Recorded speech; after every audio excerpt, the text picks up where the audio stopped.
Centenares de ganaderos protestaron Nubieu convocados pola Unión Rural Asturiana, que criticó que el resto de organizaciones agrarias non se sumaren a la protesta. Consideren insuficientes les ayudes pola seca.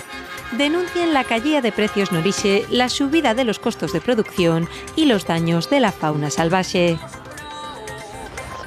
El Principau presentó un tipo de contenedor de basura que impide a los osos llevarse comida del interior. Esperen poder instalarlos l'año que viene. Agora traballen en mellores para facilitar l'acceso y l'uso ciudadano. Prisión provisional comunicada y en sin fianza para la mujer de 24 años detenida por intentar llevarse a un neño d'un parque en Ciudad Naranco, Ubieu. La Fiscalía aprecia riesgo de fuga y ve posible que repita el delito. Sucedió el pasado viernes y fue la abuela quien evitó que lo llevara.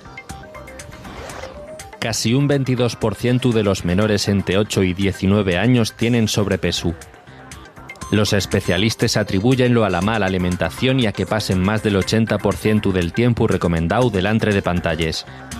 España está asina a la cabeza de Europa en obesidad infantil. Dizlo un estudio en el que colaboró la Unidad de Medicina Deportiva de Avilés. Porrúa ayudó la apertura de la Semana Cultural de los Premios Princesa. Empezó con la proyección de Mamma Mía, en homenaje a Meryl Streep, Premio de les Artes 2023.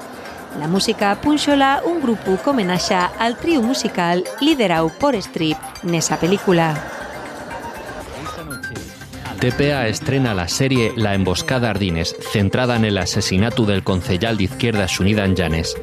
Escrita y dirigida por Javier Cancho, repasa los hechos xulgados desde una perspectiva psicológica, social, filosófica e inclusive mediática.